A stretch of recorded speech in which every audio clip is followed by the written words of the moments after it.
ಇಲ್ರೆ ತಮಗ್ ನೇರವಾಗಿ ಕೇಳ್ತಾ ಇದೀನಿ, ತಮ್ಗೆ ಹಣ ಕೊಟ್ಟು ಕೇಸ್ನ ಎಂಗೇಜ್ ಮಾಡಿದ್ರೋ ಇಲ್ಲ ಸುಮ್ನೆ ಪುಕ್ಕಟ್ಟೆ ಮಾಡ್ತಿದಿರೋ? ಆಫೀಸ್ ಅಬ್ಜೆಕ್ಷನ್ ರೈಸ್ ಆಯಿತು, ಕಂಪ್ಲೇಂಟ್ ಮಾಡಿ. ನಾನು ಕೇಳಿದ ಪ್ರಶ್ನೆ ಅದಲ್ಲ. ದುಡ್ಡು ಕೊಡ್ತಾನೆ ಮಾಡಿದ್ರು, ಮತ್ತೆ ತಾವ್ ಯಾಕೆ ಬರ್ಲಿಲ್ಲ ಕೋರ್ಟ್ಗೆ? ಆಫೀಸ್ ಅಬ್ಜೆಕ್ಷನ್ ರೈಸ್ ಆಗಿತ್ತು ಸುಮ್ಮನೆ. ಆಗತ್ತೆ, ನೀವು ಸರಿಯಾಗಿ ಹಾಕ್ತಿದ್ರೆ ಆಫೀಸ್ ಅಬ್ಜೆಕ್ಷನ್ಸ್ ರೈಸ್ ಮಾಡ್ತಾರೆ. ಸರ್ಟಿಫಿಕೇಟ್ ಕಾಪಿ ಲಾಸ್ಟ್ ವೀಕ್ ತಂದು ಕೊಟ್ರು, ಅದನ್ನ ಸ್ಟಿಚ್ ಮಾಡಿ ಬಿಟ್ಬಿಡಿ. ಅದನ್ನೇ ಅವ್ರಿಗೆ ಹೇಳಿ, ನೀವು ಅವ್ರಿಗೆ ಹೇಳಿ ನೀನ್ ಸರ್ಟಿಫೈಡ್ ಕಾಪಿ ತಂದ್ಕೊಟ್ಟಿಲ್ಲ, ಅದಕ್ಕೆ ಜೈಲಲ್ಲಿ ಇದೆಯಾ ಅಂತ ಹೇಳಿ. ನಿಮ್ಗೆ ಹಾಕುವಾಗ ನಿಮ್ಗೆ ಗೊತ್ತಿರಲ್ವಾ ಸರ್ಟಿಫೈಡ್ ಕಾಪಿ ಬೇಕು ಅಂತ? ಕೊಡ್ತೀನಿ ಅಂತ ಹೇಳಿ ನಾನು ಪ್ರಶ್ನೆ ಕೇಳಿದ್ದೇನೋ, ನಿಮಗ್ ಗೊತ್ತಿತ್ತು ತಾನೆ ಸರ್ಟಿಫೈಡ್ ಕಾಪಿ ಹಾಕ್ಬೇಕು ಅಂತ? ಯಾಕೆ ಹಾಕದ್ರಿ ಹಂಗಂತ? ಕೊಡ್ತೀನಿ ಅಂತ ಹೇಳಿದ್ರು. No no no no urgency, let him be there. Already all right, ಮಂಗಳವಾರ ತಗೊಳ್ಳಿ ಅದನ್ನ. KSRTC ಬಸ್ ಡ್ರೈವರ್ ಮೇಲೆ ಅವನಲ್ಲಿ ಬಸ್ ಡ್ರೈವಿಂಗ್ ಸ್ಟೀರಿಂಗ್ ವೀಲ್ ಬಿಟ್ಬಿಟ್ಟು ನಿಮಗ್ ಬಂದ್ ಜಗಳ ಕಾಯ್ಬೇಕೇನೋ? ಏನ್ ಮಾಡಕ್ ಹೋದ್ರಿ? ಓವರ್ಟೇಕ್ ಮಾಡಕ್ಕೆ ಜಾಗ ಬಿಡ್ಲಿಲ್ಲ ಅಂತ ಹೋಗಿ ಬಸ್ಗೆ ಹೊಡೆದ್ರಾ? That is what the allegation. That is what ಅಲ್ಲ, ದಟ್ ಈಸ್ ದಿ ಅಲಿಗೇಷನ್. ಇಲ್ಲಿ ಹೋದ್ ಸತಿ ರಿವಿಷನ್ ಕೂತಾಗ ಮಾಡಿದೀನಿ ನೋಡಿ, ಎಲ್ಲ 40-45 ವರ್ಷದವ್ರು. ಇವ್ನ ಆರನ್ ಮಾಡದಂತೆ, ಅವ್ನ್ ಜಾಗ ಬಿಡ್ಲಿಲ್ವಂತೆ, ಅದಕ್ಕೆ ಕಾರ್ನ ಮುಂದೆ ತಗೊಂಬಂದ್ಬಿಟ್ಟು ಅಡ್ಡ ಹಾಕಿ ನಿಂತ್ಕೊಂಡ್ಬಿಟ್ಟು ತೊಡೆಗ್ ಚಾಕು ಹಾಕಿದ್ರು. 5 ಜನ 20-22 ವರ್ಷದಲ್ಲಿ ಇದ್ದಾಗ ಅದನ್ನ ಮಾಡಿದ್ರು. ನಮ್ ಕೋರ್ಟ್ಗೆ ಬರೋಷ್ಟೊತ್ತಿಗೆ ಅವ್ರಿಗೆಲ್ಲ 40-42 ವರ್ಷ ಆಗಿತ್ತು. ಅವರೆಲ್ಲ ಹೇಳಿದ್ರು ಮಹಾ ತಪ್ಪಾಗೋಗ್ಬಿಟ್ಟಿದೆ, ಹಾಗೇನೋ ನಮಗೆ ದುರ್ಬುದ್ಧಿ ಬಂದ್ಬಿಟ್ಟಿತ್ತು, ಈಗೆಲ್ಲ ಅರ್ಥ ಆಗಿದೆ, ನಮ್ಮ ಮಕ್ಕಳೆಲ್ಲ ಸ್ಕೂಲ್ಗೆ ಹೋಗ್ತಿದ್ದಾರೆ, ಜೈಲ್ಗೆ ಹೋದ್ರೆ ತೊಂದರೆ ಆಗುತ್ತೆ ಅಂತ 1 ಲಕ್ಷ ಹಾಕ್ಸಿದೀನಿ ಒಬ್ಬೊಬ್ಬರ ಕೈಲಿ. ಪಾಪ ಅವ್ನು ತೊಡೆ ತೀರ್ಸ್ಕೊಂಡಿದ್ದಕ್ಕೆ 5 ಲಕ್ಷ ಅವನ್ಗೆ ಕಾಂಪೆನ್ಸೇಷನ್.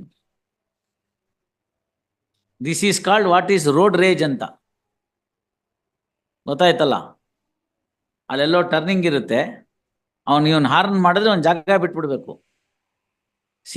ಕೋರ್ಟ್ನವ್ರು ಅಯ್ಯೋ ಪಾಪ ಅಂತಿರೋದಕ್ಕೆ ಈ ತರದ್ದೆಲ್ಲ ಪಬ್ಲಿಕ್ ಅಲ್ಲಿ ಜಾಸ್ತಿ ಆಗ್ತಾ ಇದೆ.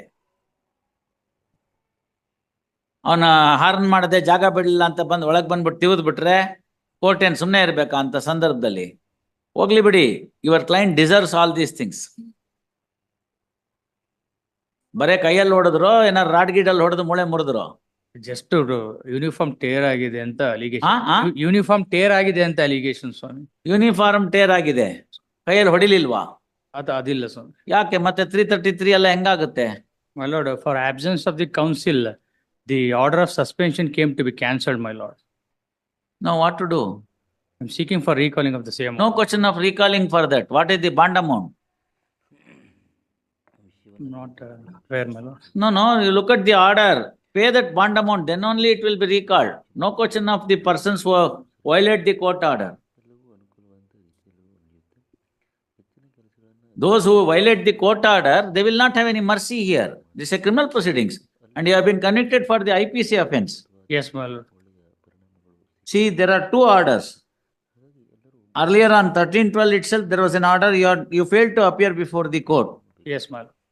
Thereafterwards, again on 23rd January, that is after 1 month also, 2 months also, there was no complaints. Representation. ಮತ್ತೇನ್ ಮಾಡೋದು? ಆರ್ಡರ್ ತಗೊಂಡು ಸಸ್ಪೆನ್ಷನ್ ತಗೊಂಡೋಗಿ ಮನೇಲಿ ಕೂತ್ಕೊಂಡು ತಮಾಷೆ ಮಾಡಕ್ಕಿದ್ದೀರಾ? Not only that, on 31/10 also there was no representation. 22/11/2019, the order was suspended, sentence was suspended.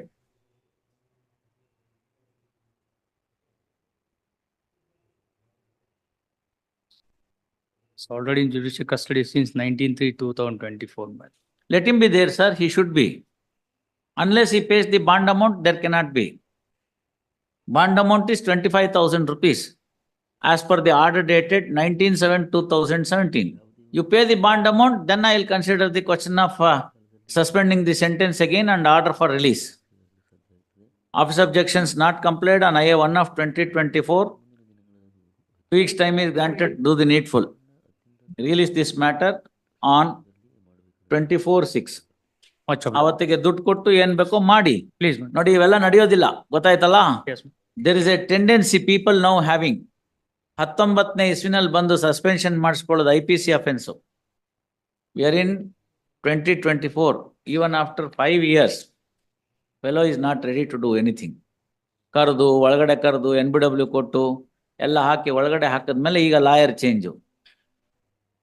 Are you all trying to play with the court and see that you know what the powers of the court is? No. People should realize power of the court. Then only they will adhere to it.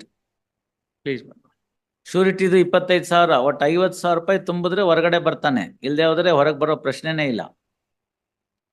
ಶೂರಿಟಿದಕ್ಕೆ ಬೇಕಾದ್ರೆ ಸ್ವಲ್ಪ concession ಕೊಡೋಣ, because you have been now your presence has been secured by process known to law. We may give some amount of concession for the surety remission in the bond amount if he makes an application. Otherwise 50,000 you pay, then only you will realize what is the offence for which he has been convicted.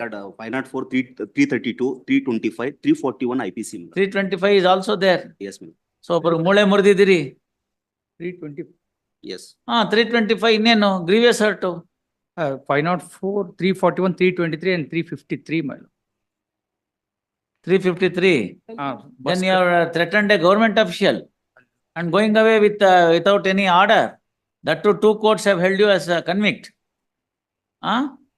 What are you up to? Though PW 3 and 4 stand hostile, my lord. No question of looking into all those things here. Please. They are only question of error of jurisdiction Please, my lord. and sentence. Please, my lord. No more arguments for the factual aspect. Your court na ನಿಮ್ಮ conviction ಕೊಟ್ಟಿದ್ದಾರೆ. Please don't say all those things before this court, sir. All right, 24/6 ನೋಡೋಣ, first ದುಡ್ಡು ಕಟ್ಟಿ ಆಮೇಲೆ ನೋಡೋಣ. Deep problem. See, our people will understand only when they go to the jail. 8 ವರ್ಷ ದುಡ್ಡು ಕೊಟ್ಟಿಲ್ಲ ಚೆಕ್ ಅಲ್ಲಿ ಆಗಿರೋದನ್ನ. This 138 proceedings has really killing the whole system. I am telling you. Whatever it is, sir. MEC matter ಅದು ನಮ್ಮ ಹತ್ರ ಯಾಕೆ ಬರುತ್ತೆ? Revision ಹಾಕಿದಾರಲ್ಲ, appeal ಮೇಲೆ ರಿವಿಷನ್ ಹಾಕಿ. MEC ಅಲ್ಲ, MEC ಯಾವ್ದು ಬರುತ್ತಿಲ್ಲ ನನ್ನ ಹತ್ರ, ಯಾವ ರಿವಿಷನ್ ಬರಲ್ಲ MEC ನಲ್ಲಿ. Judgment is on MVC. The ಹಾ petitioner is a driver. 304 ಅಂತೇಳಿ MEC ಅಲ್ಲ, ಅದು IPC ಅಫೆನ್ಸ್ ಅಂತ ಓಡೋಗ್ಬಿಟ್ಟಿದ್ನಲ್ಲ. ಬಾಂಡ್ ಅಮೌಂಟ್ ಎಷ್ಟಿದೆ? Filed ವಕಾಲತ್. You look into the file and then say pay the entire bond amount and then come. Then only it will be taken up. File necessary application. Use that. No necessary application under section 442. There is no scope for reduction of the bond amount for the accused. It is for the surety. Come out with the bond amount for the accused. Court ನಲ್ಲಿ ಬಂದ್ರೆ ಇಷ್ಟು ದುಡ್ಡು ಕೊಡ್ಬೇಕು ಅಂತ order ಆಗಿತ್ತೋ ಇಲ್ವೋ, ಅಷ್ಟು ದುಡ್ಡನ್ನ ready ಮಾಡ್ಕೊಂಡು ಬನ್ನಿ, ಆಮೇಲೆ case ತೆಗೆದುಕೊಳ್ಳಾಗತ್ತೆ. Accuse that. No, first you do that. First you do that, then the matter will be taken up. With the amount. Tell me what is the amount that you have to pay. ಹೋಗಿ ನೋಡ್ಕೊಂಡ್ ಬನ್ನಿ ಅವೆಲ್ಲ, ನಾನು ನೋಡ್ಕೊಂಡ್ ಬಂದ್ಮೇಲೆ move ಮಾಡಿ. ಸುಮ್ನೆ ಇಲ್ಲಿ ತಗೊಂಡ್ಬರೋದು ಮತ್ತೆ ತಿರ್ಗಾ ನಾವಿಲ್ಲಿ ಲಿಸ್ಟ್ ಮಾಡೋದು ಮತ್ತೆ ತಿರ್ಗಾ ನಮ್ಗೆ ಗೊತ್ತಿರ್ಲಿಲ್ಲ ಅನ್ನೋದು ಅವೆಲ್ಲ ಬೇಡ. Use that. No, you pay the money first. You comply the You order. pay the money and then come. You don't know what is the amount now. I'll tell you what is the amount. The bond amount will be 50,000 rupees. Can you bring that 50,000 rupees on Tuesday? I'll- Then only he will be released, not otherwise. ನೀವು ಅದೆಲ್ಲ ನೋಡ್ಕೊಂಡು ಬನ್ನಿ. ಹಂಗೆ ಹೇಳಿದ ತಕ್ಷಣ ನೀವು ಬೇಡ ಇನ್ನೊಬ್ಬರನ್ನ ಇಟ್ಕೋತೀನಿ ಅಂತ ನಾನು, ನೀವು ಹೋಗಿ ನೋಡ್ಕೊಂಡ್ ಬನ್ನಿ, ಅದೆಲ್ಲ ಕೇಳ್ಕೊಂಡ್ ಬನ್ನಿ. ಫೈಲ್ ನೋಡಿ, ಬಾಂಡ್ ಅಮೌಂಟ್ ಎಷ್ಟಿತ್ತು ಅಂತ ನೋಡಿ, ಎಲ್ಲ ತಯಾರಿ ಮಾಡ್ಕೊಳ್ಳಿ. ಅವ್ನಿಗೆ ಹೇಳಿ ಇಷ್ಟು ದುಡ್ಡು ಕೊಟ್ರೆ ಬಿಡ್ತಾರಪ್ಪ ಹೊರಗಡೆಗೆ, ಇಲ್ದೇ ಬಿಡೋದಿಲ್ಲ ಅಂತ. ಆಗ ಅವ್ನು ಹೇಳ್ತಾನೆ, ನೀವು ಬೇಡ ಸರ್ ಇನ್ನೊಬ್ರು ಲಾಯರ್ ಮ್ಯಾನೇಜ್ ಮಾಡ್ತೀನಿ. Tuesday, Wednesday, kindly. By that, ಮಾಡ್ಕೊಂಡ್ ಬನ್ನಿ ವಕೀಲ್ರೆ, ಮಾಡ್ಕೊಂಡ್ ಬಂದ್ ಮೂವ್ ಮಾಡಿ.